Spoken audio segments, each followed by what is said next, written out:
fried corn. Brilliant people. Who the hell did I hit? I got you there, right? Yeah, it was good. So, Alyssa, you know how I just randomly break into a character and start doing voices? No. You know about it. What? So, John and I used to sometimes just get stuck in Peter Griffin. We would just, that sounded weird. We would just get stuck in the character. Well, there's certainly room for both of you and Peter Griffin. Yeah, you do that. You know what the dirty secret is? She just put us live. Ew. Wait, we're live? Oh, shit. Do we have guests? Do we have guests? Great. Oh, guests. Hi. Hi. Give us 1 Four. second before Yeah. we're just like... Make sure they can hear you, though. Yeah. These are delicious. Can you hear us? Those are pretzels. These are pretzels. Right. Pretzels. These are pretzels. Yeah. Open this shit. The pretzels in It's there? amazing. That's a great idea. I know. Really? All right. All right, we ready? I'm ready. You ready? Right. All right, I'm ready. Can you hear us? Tell us if you can hear us. Our producer will let us know that you said yes or no. Okay, so check it. Yes, we can hear it. Score. I'm Jeff Gibbard. I am the host of the Social Happy Hour. It is our weekly program where we bring on smart and very attractive people to talk about issues in social media. So today we are at the Gaslight, which is where we've been filming our Social Happy Hour. We've been here for every episode so far. We plan to come back pretty much every episode until they either kick us out or They kick us out. or they kick us out. We got somebody here from Mexico. Wow. All right, Mexico. Welcome. Viva la Mexico. Yeah. My dad lives in Mexico. That's right. Might be my dad. Are you my dad? Mr. Okay. Mr. Gibbard. All right, so we're at the Gaslight, which is in Old City, Philadelphia, and we're already 3 orders of chicken nuggets deep.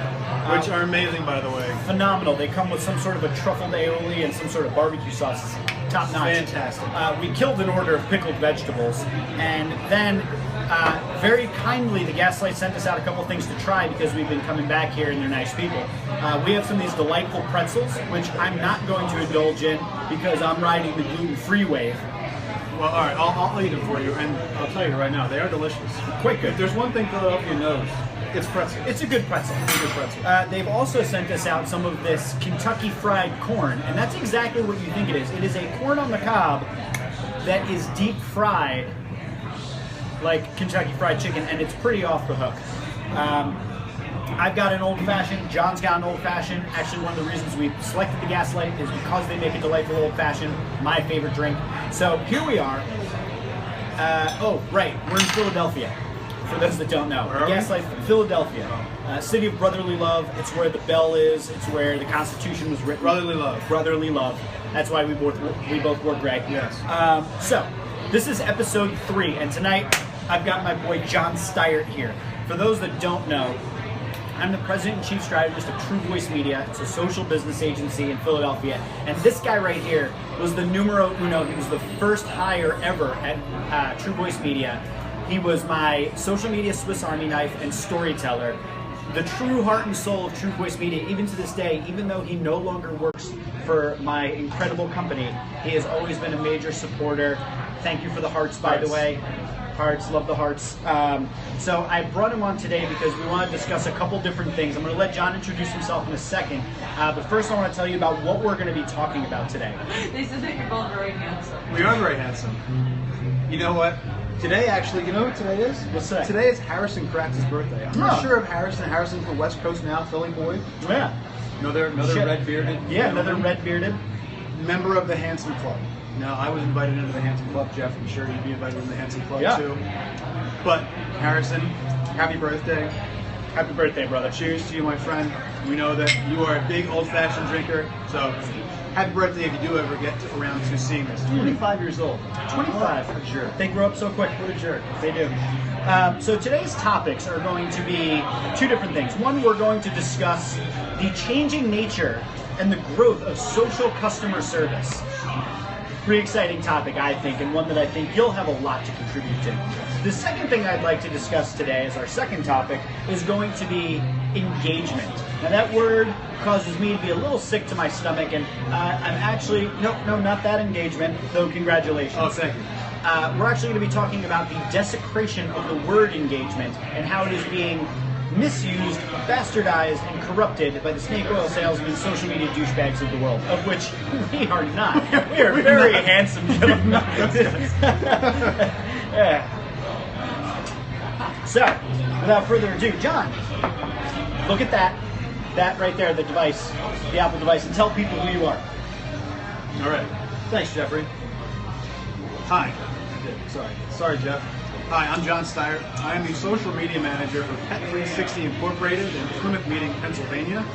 We are a subsidiary of PetSmart, and all sorts of different things. I do some consulting on the side, but I've gotten 2 different jobs through social media. One was through Facebook. That was the Pet360 gig, and I've been there for about 2 years. 2 years in September. September 3rd is my 2-year anniversary of Pet360. And then the other job that I got on Twitter was with this guy. Amazing. That's right. Amazing. 140 characters at a time, finding the most badass people in the world. If you ever want to know about what the ROI of social media is, you can just ask me, and I'll show you. No, I won't show my bank account. No, don't do that. No, that's just watched Mr. confidential. Robot. You're not running for president. You don't need to do that. No. All right. I have lots of money. I'm very rich. I'm very rich. Very rich. My hair is naturally good. John, let's discuss the first topic at hand here. Okay. I would love for us to get right, and thank you for the hearts. Keep them coming. We love your hearts. It lets more people know about our show, and I can keep getting people. I can bribe them to come on because I bribe them in hearts. Guarantee the hearts. How many hearts did I promise you? Don't tell them. So, customer service. Let's talk about the growth of customer service as the growth of social media as a customer service channel and how it's impacted. Just to start off with, you are accountable for managing so much of the brand of Pet360. Tell me what your experience has been as a customer service channel. So your own personal work experience, and let's get into kind of our experience as customers. Sure. So basically, with Pet360, I'm responsible for Pet360 and Pet Food Direct. So 2 different e-commerce companies that come into the same exact building, and I have to make sure that I'm listening to everybody. So what I do is if somebody has a problem or a question or a comment, it comes to me through Twitter, primarily Facebook usually, and I have to then vet it, respond, tell them I'm very sorry, I'm making sure that people are heard first of all. And then I share it with the customer care supervisors. So there's about 9 customer care supervisors throughout the day, throughout the weekends, they work all hours of the day. And I say, hey, this customer has this problem. Here's their email address or order number. We're able to then verify it through NetSuite or Magento with the different back-end platforms that we have for ordering. And we want to make sure that they are being taken care of. So if there's any different information we need to share back and forth so that I can then get it from the customer care team to share it to the customers, that's what we're going to do. So I'm always the one, or somebody on my team, my director above me, or my specialist below me, is helping to actually share the message to the customer. So you're basically the traffic controller, and then you have to coordinate with these other teams. Do you guys also have phone support? We do have phone support and a call center. Has there been any, I'm just curious if you know this, but has there been any analysis done about the impact of how social has reduced call volume or increased customer satisfaction scores or any sort of things like that? No, nothing that I've been made aware of, nothing that I'm sure that's something that we would like to do, and something that I would like to do, but we haven't done that yet. All right, fair points. So, how important has that been in terms of your role as sort of managing the Pet360 brand and the Pet Food Direct? How much of your time is split between customer service versus kind of marketing and promotion? And is there a difference between the two, or is there the big point where they kind of overlap? Well, I mean, they certainly do overlap. They overlap in the sense that if I don't respond to something, then that reflects poorly. Anything that reflects poorly ends up being bad marketing by default. Yeah. So the majority of my time is still spent in the marketing side, in the business side. I mean, you could argue, obviously, and I would argue too, the business side is also the customer service side. Yeah. But as of right now, I do devote way more time to the business side and the marketing side, writing content, meeting with the editorial team, etc., meeting with merchandising, making sure that everybody has what they need from social and vice versa. And then really what I'm doing with customer service is I'm listening actively, leveraging different listening tools. I don't have that one big listening tool. It's really important. I'm trying to get it, but I don't have it yet. Hear that, guys? Give the man the budget. It's very important. We're trying. I'm trying right now. PetSmart's trying to help me out. Good stuff. It's a nice piece of it. But anyway, the point of it is to make sure that everything with the customer service piece is getting heard. And really, there are some weeks it's a lot louder than others because there's different pieces of the website that might go on or off, and that really affects what I hear in the social. Got it. So, I don't know if you saw this, I think you retweeted or favorited or liked or reshared one of the articles I posted today about social media is dead. Yeah. So, it was a really interesting article. And what I took away from it, and I only got the chance to really give it a cursory read, but essentially this idea that so many brands are doing it poorly and they're doing it wrong, they're pushing and nobody's listening to them, and all that sort of good stuff.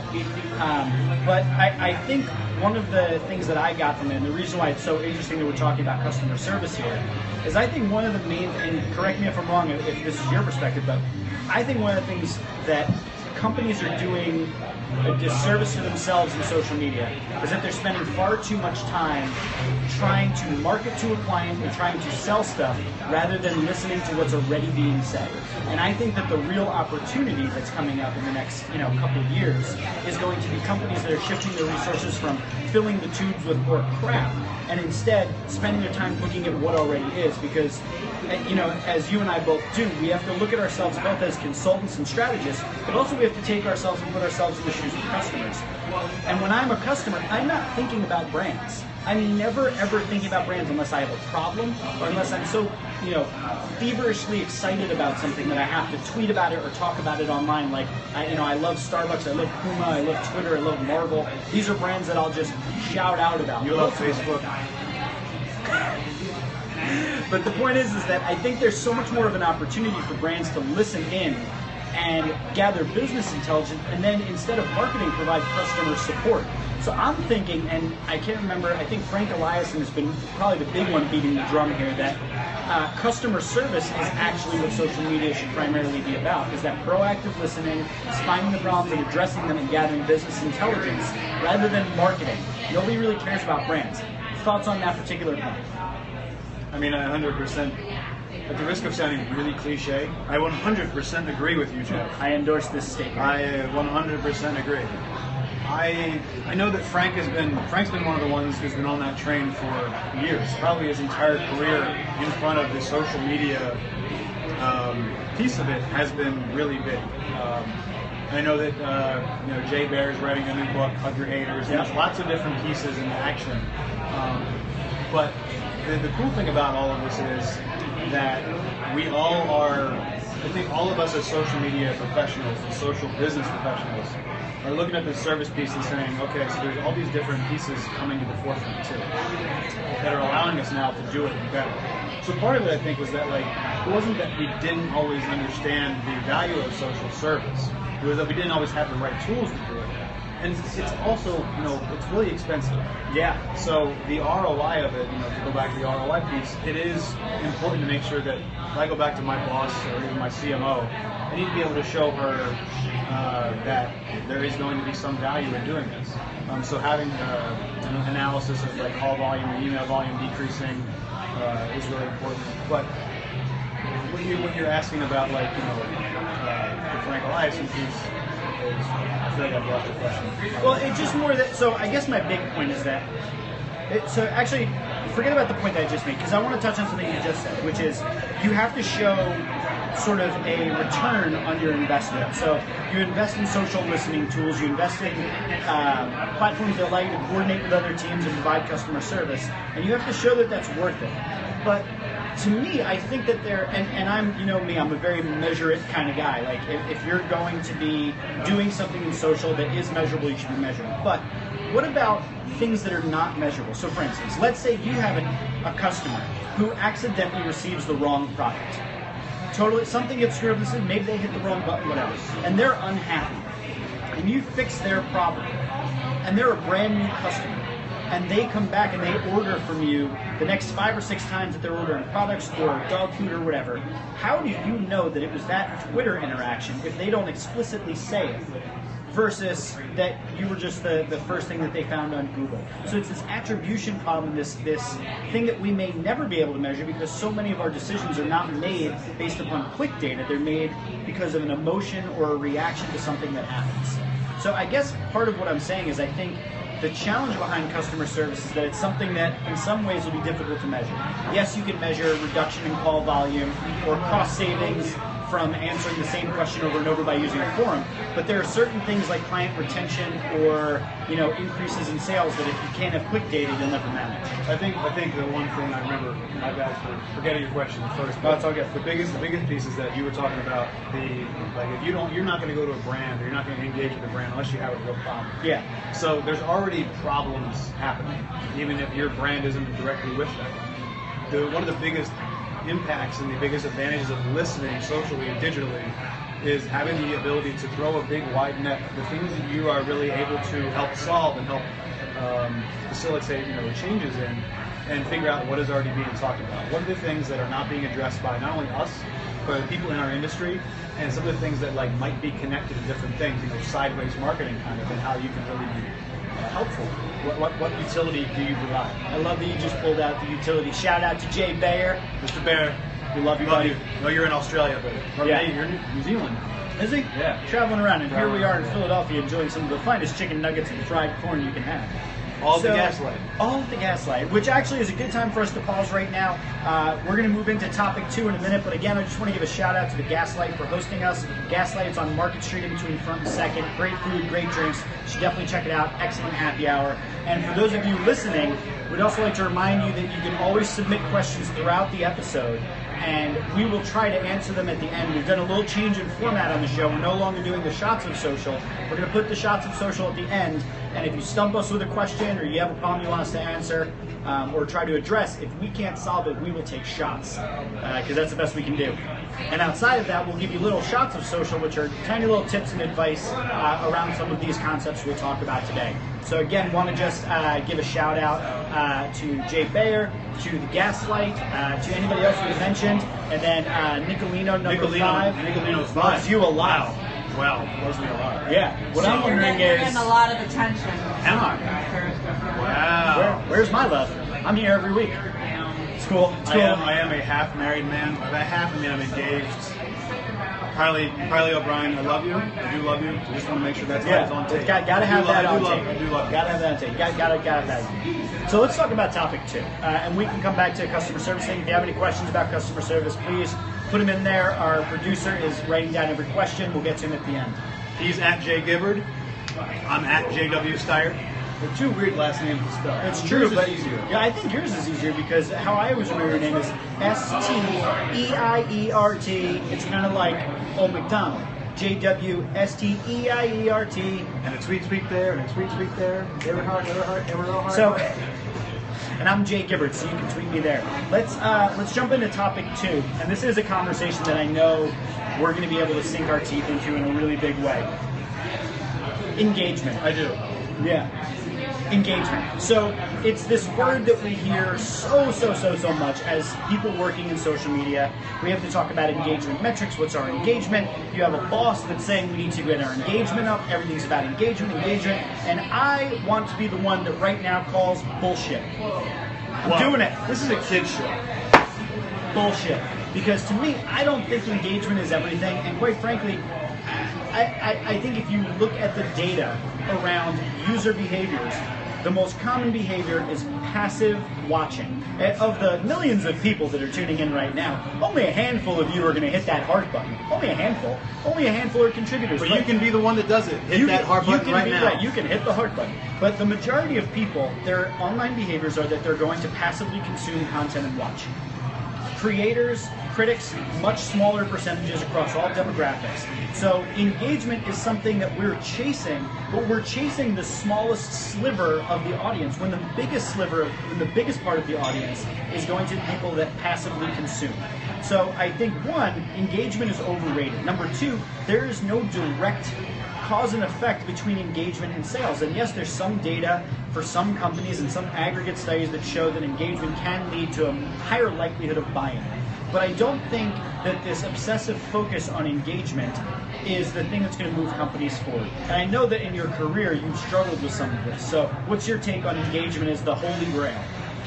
Well, I mean, it certainly is not the holy grail, but engagement allows you to understand what specifically people are interested in at a certain level. So here's two of the things I was thinking about as you began to discuss the things. Two authors popped up. Rant is a band of rant. I was rambling earlier. Two authors. One is Jeff Roars, the new CMO at Yext. He wrote a book called Audience. And in the book Audience, he talks all about the different layers and different levels of who you're trying to engage. You have your main audience, you have your subscribers, your followers, your fans. And then there's lurkers. I don't know specifically if he says lurkers, but there are the people who just kind of wait in the background and look and see what's happening. To that same point of the lurkers and different audience pieces, Brian Kramer just wrote a book called Shareology. It's really, really interesting. I haven't read it yet. I have it in my queue. It's good. Yeah. And Brian, thanks for the book, by the way. Yeah, thank you for my copy too. I promise I will read it. It's what's really cool about the piece of that book, and it's something that I had kind of thought of already, and I've shared with different people in my company, is that you could probably think about this with yourself too, Jeff. Like when you see a piece of content, there are some times when you see a piece of content, you think does one of two things: either registers with who you are as a person, and registers with who you think the audience might be. But you might actually click it. You might just pass it along and share it, retweet it or something, because it fits your bill of who you are. Yep. So that still counts as engagement on the actual social platform. But has that person truly engaged, even though it hits the one big share metric, which, I mean, we all love to see shares because that perpetuates the content that we put in. Reach new audiences, so there's a lot of benefits. But if it continues just to be passed along without really being, interacted with or dug into, what business goal is that hitting for you? So I think there's lots of different things to dig into with the engagement piece. I mean, there's always different talk of likes and how many followers you have, but again, at the risk of sounding cliche, you want to make sure that the people who you are engaging with and the people who you are connected with are actually going to be the people that are going to give you some value. And the only way you can give that value to is if those engagements lead to longer relationships down the line. And you can tell by, even without a CRM tool or anything larger of that sort, you can begin to have an idea of who those people are by just recognizing specific names. But there are certain people on Pet360's website or on Pet360's Facebook page I know all the time because they're always the one commenting, always the one liking. Yeah. So they're always making sure that they're always making sure that they're going to see the next thing, whether they know that or not. Yeah. In the Facebook algorithm. But it's really interesting. I mean, engagement has always been talked about in the way of engagement metrics, and that's why the word engagement has been bastardized in the way that it has been. Trying to think of this So let's actually talk about that real quick. What do you think engagement means? Like, what is your definition of engagement? Because I think what happens a lot of the time is that we hear it as sort of a catchphrase. It's buzzy. So people just say engagement, relationships, conversations, and it becomes this thing where we don't actually consider what it means, what the value of it is, what those things actually mean in very real terms, and instead it becomes this kind of, it's like grasping at air. It's something that we're trying. What do you think engagement means? Well, I mean, I think even like what you and I are doing is an engaging thing. Obviously, we're very engaged. Very engaged. And our audience is extremely engaged. We're extremely engaged. Super engaged. Very high engagement. But beyond that, so that obvious direct engagement right here is always big. I mean, the piece of engagement that I would think of is what other actions do they do beyond just like a superficial? Are they carrying out ones that you would want them to do? Are they following your specific funnel? If it doesn't follow your specific funnel, then you need to rethink your funnel because it's obviously not working. So always think about what you would want to do if you were the one engaging. So, for example, let's go back to customer service piece because I think those two are really well connected because let's say we both go to Chipotle and I get something wrong with my burrito. Not that that's really going to happen. Yeah, because they're Chipotle. Right. But if I go there, I don't get the guacamole that I paid $2.05 extra for. And that's a problem. So I probably should have said something to the people at the counter. But I have this social media phone in my hand. I'm going to go to the Twitters and tell Joe and say, hey Joe, I didn't get my thing when. Joe's going to be responsive. Joe's going to make sure that I'm engaged and make sure that I'm still with you. I think the biggest piece of engagement allows you to figure out what your customers want and who you need to be in order so that you can still be engaging even when you're not at your best. Fair. I think those are all fair points. Let me give my definition of engagement and tell me if you think that this fits, because I've always found this is a really great way to understand engagement. So you've seen many times over my 5 components of social model, which for any of you listening, if you don't know what my 5 components of social model is, you can tweet me at @JGibbard and just say, hey, give me the 5, and I'll give it to you. But the interplay between social listening and content is engagement. So as a company, I create content and the audience is listening to it. They create content back that I listen to. That is engagement. So to me, it doesn't matter where it originates, whether I create a piece of content and they're listening and then like it, share it, comment on it, whatever, or if they directly reply back to me and say like, hey, this is great or this is awful, that's engagement. By contrast, if they create content and I'm listening as the company and I create content that responds in kind to what they're saying, that's engagement as well. So I always look at it as the interplay between listening and creation of content on both sides of it. So we've got 2 questions that came in. The first one is, how are a company's engagement and customer service linked? And the second is, isn't content a form of engagement? I'd like to take this one first, if you don't mind. So isn't content a form of engagement? Yes and no. I think content is the starting point for engagement, because content by itself is not engagement. If you look at what happened prior to social media, television, radio, and print, that was all content. But there was no engagement because there was no ability to talk back. There was no ability to do anything other than clip out the newspaper article and hand it to your neighbor or mail it to your friend. So I don't think content is necessarily a form of engagement, but it is a crucial component to engagement. Engagement cannot exist without content. The two are they're linked in a way that cannot be broken. That's my thought. Spot on? Spot on. Anything to add? No, I think I want to get to the next question. All right, good. This one's for you. How are a company's engagement and customer service linked? So I think it's kind of also what you just mentioned. The piece of this content directly in the form of engagement. So the content's going to be like your first kind of presentation. From that presentation, you're going to get the feedback, and that's the engagement portion. From the engagement, from the feedback that you have, you're going to be able to take that, stuff that into your company, and say, what else can we do with this information to better serve our customers? So that comes from the listening piece. So sometimes the customer service piece doesn't have to be a direct problem or a complaint. It just really makes something. It just really makes it a proactive piece of the customer service portion of your business. Yeah, no, I completely agree. And I would say another piece that kind of the customer service engagement thing, and you and I just had some really interesting conversations about this, loyalty programs and things like that. I think that without engagement from one of your audience, your client, your customer, your prospect, without any sort of engagement, any sort of them talking to you or you being able to listen to what they're saying and respond in kind, you can't actually serve them as a customer because there's no relationship there. Engagement is the basis of that relationship. And I think to be able to see what people post online and then create something in kind for them, either a gift or something that's completely out of the blue, or to even just know what they're talking about to respond in kind, I think you can't actually have customer service without that interplay between listening and content. I think that covers it, right? Yeah. Did we cover your questions? I think so. We hope we covered. Thank you very much for your questions. Yeah, They're thank you for the awesome 2 questions. We love getting questions. They're some of our favorite things that go on. Alyssa, can we get a time check? Where are we on things? All right, cool. So we have the question. So engagement has potential to change businesses. I would think so. Yeah. Yeah, I mean, I would say that we can't definitively say yes or no. I guess I would say That's why I prefaced it with think. Yeah, I mean, what I would say is that in the era that we live in which a company can just broadcast to the world, and then, most importantly, the customer can say something back about that. They can say something directly to the customer or to the business, and they can say it in a public form that can be engaged by others. I think, yes, obviously that changes things. So when we think about engagement, obviously we can't just think about a brand talking with a customer, we also have to think about customers talking with other customers.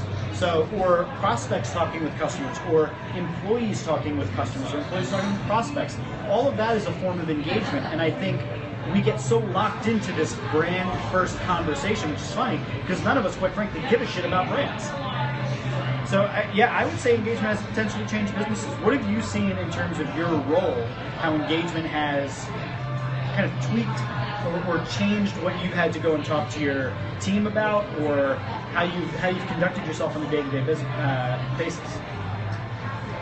It's given us a lot of insight into what our audience and what our community needs. From a content perspective, it seems like, if we continue to just put up lists of 5 ways your dog does X, or 17 times your cat was this. It's fun. It's engaging in that perspective, because people are going to click it and like it and get a little laugh out of it. But when it comes down to what our real business value is, then we sell pet food and we sell pet toys. If that's what our end goal is, well, how are we going to actually design content to make sure that it's going to be servicing that end goal of business? So if we're writing that specific content, we put it out into the world, we get feedback and we get engaged feedback from our audience. I have to then basically say, okay, here's what was actually said versus this is the amount of likes that it gets. If it gets no likes or it gets no shares, no traction, then we know that it's dead. We know that there's something wrong with it from that perspective, so we need to go back to the drawing board. It also goes back to the customer service piece of, if there's different things wrong with the system, if there's different things wrong with the philosophy, how we treat customers in general, then I need to make sure that I take that into the larger business group and say, hey, we are seeing problems with this. Not just me. When I say this is a social problem, this is an entire business problem, because this is not the first time we've seen this. And if we continue to see problems like this again and again, that means that multiple things aren't happening. I'm not doing my job properly, which means I'm not communicating effectively.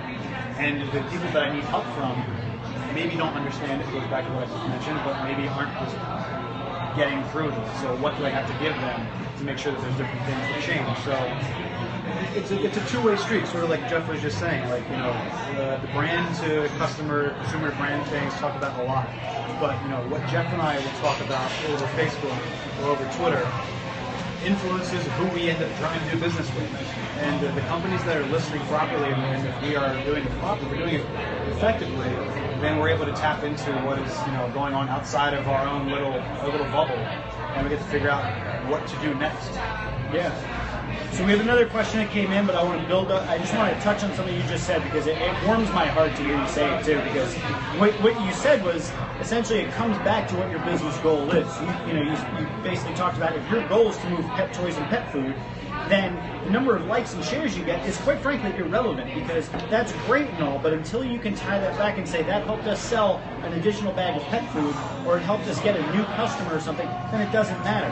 And I think that's been my big problem with engagement. Sorry, go ahead. Sorry, just to jump on that, so if we were to continue to round out what engagement means, I could argue in my world, engagement from a commerce perspective means how many clicks am I getting to the website? How many email subscribers am I getting? Yep. How many final leads? Where are they going and ending up down the funnel? Where do they go after they come from social? Come from me? Do they go directly to buy? Probably not. But how much longer does it take them to go to an email channel where we know it's a higher conversion rate? Yep. That's for me in my world, in my business, my B2C world is going to be really big engagement. And I think that's always been my big problem with the word engagement, and why it's gotten me so sick to my stomach when I hear it, is that I think it's become the goal, when engagement isn't the goal. It's simply something that is in service of a goal. Your goal isn't to no business is in business to go online and have conversations. The only way that works for you is if those conversations feed content that you're going to be using some other way. So, for instance, the Late Show with Jimmy Fallon.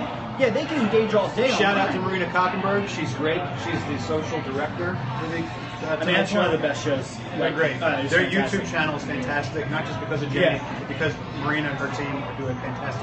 Yeah. So I mean, I think if your engagement is about pulling in ideas and connecting with your audience to get them to watch the show and get viewers, so you can have a higher Nielsen rating, yeah, then that makes sense. But generally, most businesses, service and products, are they're not in business to sell conversation. They're in business to sell product or service. And if that engagement doesn't tie back to that, you can't say for certain that having these conversations, they're not the right people, they're not the people that are buying, then it's irrelevant. So I want to talk real quick, and I have another old-fashioned arriving. Thank you very much. I want to talk real quick about how this question came in. How important has customer service via social been for current business development? I'm going to let you start that. You can take a moment to think about it.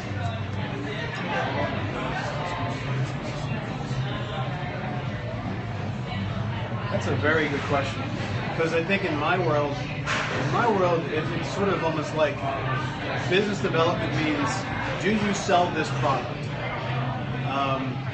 And oftentimes I have to say, well, no, we don't. I'm sorry. For whatever reason, it could be, it's all sorts of stuff beyond my pay grade or beyond my level of discipline. But if I'm able to give them a really solid answer, and I have to know my business, that's the other piece of it too. I have to know the business so many different ways in order to answer a question so quickly. So business development has social customer service has influenced business development by forcing me and my team and anybody else who's trying to do big things within social to really make sure that there's different points of excellence in their own company, that they have different people they can go to and say, hey, there's this question, or they even get it themselves, and they say, here's this question, how can we answer this properly? And if we can't answer it in the way that they're looking for right now, what's preventing us from doing it? What's preventing us from selling this food? Why can't we get to them faster? Yeah. Not to continue to harp on it, it helps us to identify where we can fix problems. But if we can't immediately sell them that product or answer that question in the most effective way, it forces us to go back to the drawing board and make sure that we're able to fix it for them next time they come to us. Yeah, and I have a couple things I want to touch on with this. One is going to be platform specific, which I generally don't do, but I'm going to do it. I'm going to do it this time. But first I want to touch on how important has customer service been for current business development? I can say unequivocally that when I look at a company, if they're having a total meltdown with their customers and not answering customer complaints and people are bitching and moaning, or they just have all that out there, I don't want to do business with them. It's sort of like seeing an Amazon product with 2-star review. You don't want to buy it. In the same way, if all you see is people harping on this company and they're not responding or taking care of issues, that's a signal that I shouldn't do business with them. So that is a business development problem. And on the contrary, if they are taking care of their customer and all you see is accolades and people that are like, oh my God, thank you so much, you saved my ass. You want to be involved. You want to be involved. You want to join. That's who you're going to trust. So I think the public accountability of the customer service on social is allowing for business development to go one way or the other. The second thing, and this is brand new, Facebook has recently introduced a new feature in which you can directly call businesses from ads. So either from ads or from the Facebook page. Yeah, you can contact them directly. You can call them or contact them directly, and it's based entirely around your response time. And they're going to be showing the businesses that have the faster response time at a higher rate than those that take a day or more to respond. So if your response time is 5 minutes or less on Facebook, they're going to prefer you to the companies that don't. So while I don't think it's right for every business, and it's kind of a blanket way of applying the idea, Facebook is creating a situation in which you need to be responsive and provide customer service and engage with your audience, or else you're going to lose the opportunity where your competitors may gain that advantage. So those are two things. One, platform-based. The other is kind of more public accountability. Real quick before you go into this next question, the reason, the company who probably is really responsible for the reason why Facebook changed to that sort of model of customer service, KLM, Royal Dutch Airlines. If you go to at KLM on Twitter and then you look at them for Facebook, their Twitter and their Facebook headers tell you in what amount of time. If say you are booking a flight ticket for them, or you have a problem with something, they will tell you how quickly you should expect a response. Estimated It's wait time. amazing. That's so cool. It's amazing. Part of it is that they're such a big organization, and they fly all over the world, and they have so many different people throughout the entire company in different industries. In different parts of the globe, and they have to speak some different languages. They have such a big team that they can tell you how quickly it comes, but the scale of that is absolutely astounding. I got to see Carolyn, who runs their KLM social program, when I was in San Diego for Social Media Marketing World. What a fascinating case study. Yeah, I love that they do that, and it's funny because I remembered, I think you might have been the one telling me that they do that with the cover photos, and I was trying to think of who the example is, but I love when companies think outside the box about how they can use the platforms within the rules to do something different and unique, and I think that that's an example of how, for them, it signals to their clients that they care. They care enough to change out the cover photo and give you expectations. So I think that is a business development, tactic that they're doing, even if they don't necessarily consider it. Great questions. So yeah, great questions. Thank God. Keep them coming because these have been great questions today. The question I have right now is: would you say social engagement is necessary for success these days? I'm just going to grab this one first, and the only reason I'm going to say no is because you said necessary. I actually don't think anything on social media is a hard, steadfast rule. I just don't. Because if you're talking about a dry cleaner or an airline or a bank, the rules of engagement are entirely different. And I don't mean engagement like we just talked. I just mean the way that you use these systems are going to be totally different. Is it helpful? Absolutely. And whether that means coming from a branded channel or from the employees, I think it's obviously necessary that people are expecting that you're going to connect with them and talk with them. Is it essential for success? God, no. You can just have you don't even need to be on social to be successful. You can have a product that's look at Apple. Apple has rarely been on social, and Amazon, rarely using social in any meaningful way, and they are killing it. So I don't think it's necessary. I think it's probably a good idea in a lot of businesses, especially small and medium-sized businesses, local businesses. I would say businesses in which customer service is essential, but I actually don't think that it's a necessity for you to be successful. So would you define this question as an outbound question? Outbound. So you mean going on? You're publishing. Would you say social publishing, social engagement in terms of publishing is necessary for success? I guess it depends what you define as publishing. So if somebody is out there and they're talking and I see them saying something and then I respond to them, is that publishing or responding? I guess it's publishing. But I guess my point is, can you succeed without doing social at all or being completely silent, or using social in a broadcast manner, or using social in purely a listening manner? Absolutely. You can just learn from the web and use that to improve your product and service, and that's enough. You can just post content and sell advertising, and that's probably enough. If you look at Mashable, more often than not, they're publishing content rather than engaging. So I don't think there's any one way to do it, and I think that that's been one of the problems we've seen in social, is that there's this pervasive idea that you use Facebook a certain way, or you use Twitter a certain way. And I think it's all goal dependent, it's situation dependent. It's very true. It's very true. Yeah, I think that's spot on. So that's all the questions we have so far. Listen, if we got any new ones in the meantime. So we are actually bumping up against our time limit here. We have been on air for about 40 minutes now, and we're going to wrap up. I want to talk real quick in our outro. I want to pause real quickly again just to give another shout out to the Gaslight. Gaslight Philadelphia has been our generous host. They supplied us with some delicious food to eat, accoutrement, a nice little corner in which we can film this episode, and their old fashions are simply delightful. Great happy hour. If you could, do us all a favor, make us look good for watching this show, and send a tweet mentioning them. It's Gaslight Philly. Let them know that you watch the social happy hour and that you love it or hate it. Either way, that you're going to be coming in for chicken nuggets. Do that. It's a great spot, and we really appreciate them hosting us, and we hope to come back and do more episodes. It's in a great part of Old City, right next to Penn's Landing. And only a few blocks from my office. So, stop by, have coffee. But in our wrap-up, I want to talk final thoughts about 1, customer service, 2, engagement, and if you have any questions, keep them coming. If you happen to stump us with one of your problems that we can't solve, we'll take shots. If not, we'll just give you a couple more pieces of advice, and then we'll be on our way. But we want to thank everybody who's been watching, and keep tuning in every Tuesday You'll be able to watch our episodes on thesocialhappyhour.com. We'll put them up as soon as we're done. You can watch them live every Tuesday, somewhere between 6 and 7. But if you follow True Voice Media and Jay Gibbard, you'll see who we're going to be hosting and when it's going to be and all that sort of good stuff. But customer service, final thoughts, engagement, final thoughts, what do you got? So I'll start with customer service. The customer service piece, as we just talked about, and you just pointed out with Facebook opening up their messaging platform and the ability to do more things with Messenger, and Twitter opening up their direct messaging, direct messages beyond 140 characters. Basically, what all of this is spelling out is that social customer care is not going anywhere. It's only going to be bigger and more amplified.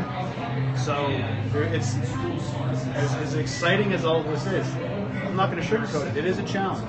It is a challenge because you have to make sure that as this continues to grow, as this becomes a larger, more important piece of what social is and what the demands, what the asks and the expectations of our consumers are, and what, frankly, what you and I would expect from a brand that's listening and acting in social to do, is that we need to make sure that the entire company is on board.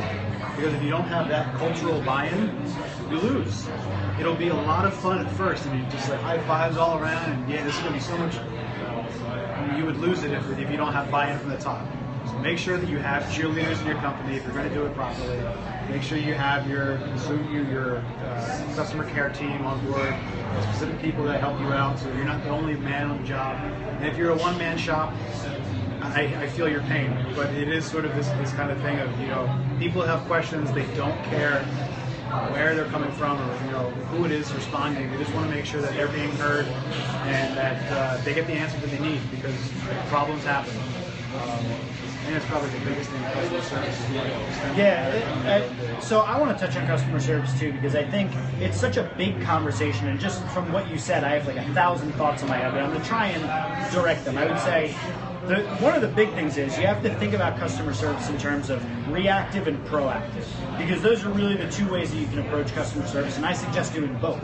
But under reactive, there's fielding the incoming inquiries, which I think is just table stakes. You have to do that these days, and at least be there that when somebody messages you, they're going to get somebody listening and responding to them within a reasonable amount of time. So that's kind of I'm monitoring my Twitter and my Facebook. The second thing is actually going out people that aren't tagging you, and they're actually talking about your products, your services, your company, your people, and going out and finding them. That is both reactive and proactive. You're proactively looking for them, and then you're reacting to what you find.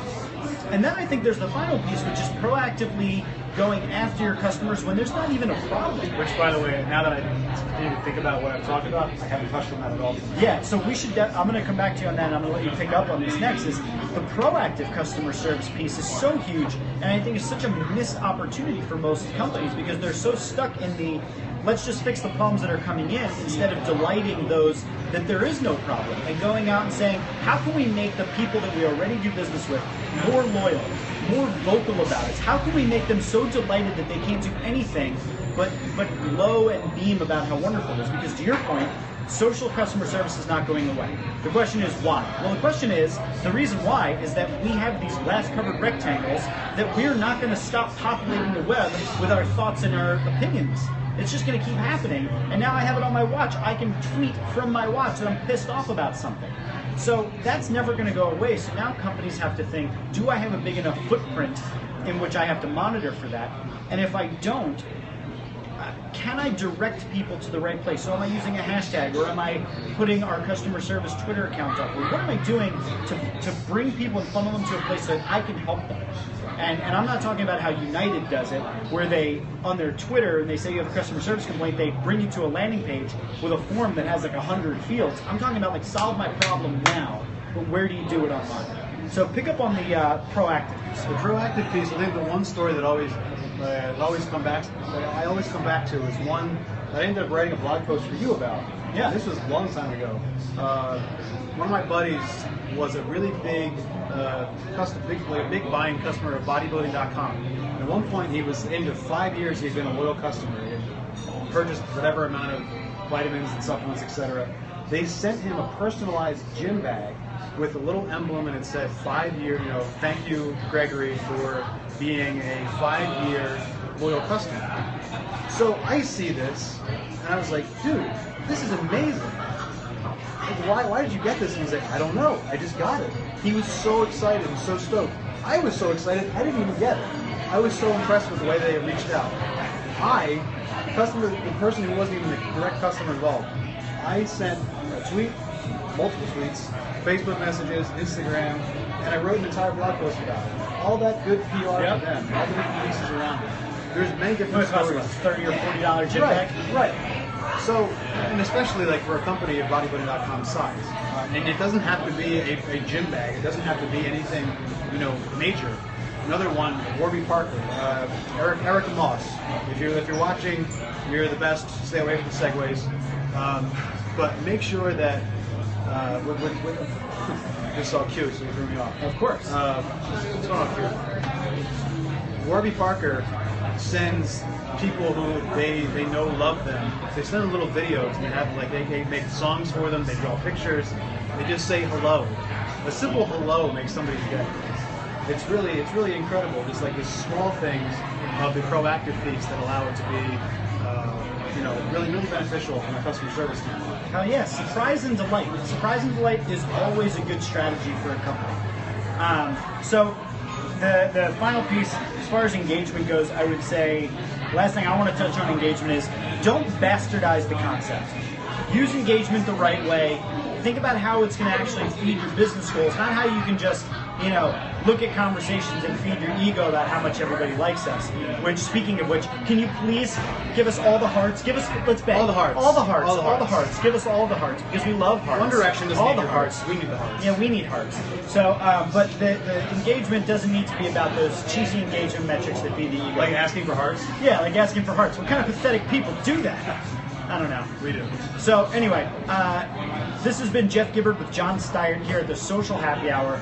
Every Tuesday, hopefully, with some exceptions, but hopefully every Tuesday, we're going to be here at the Gaslight Philadelphia until they kick us out. And I'm going to be bringing in great guests, sometimes just me and another person, sometimes two guests. We're going to talk about two different topics. We're going to be running about an hour, answering your questions all throughout it, and we hope you'll tune in again.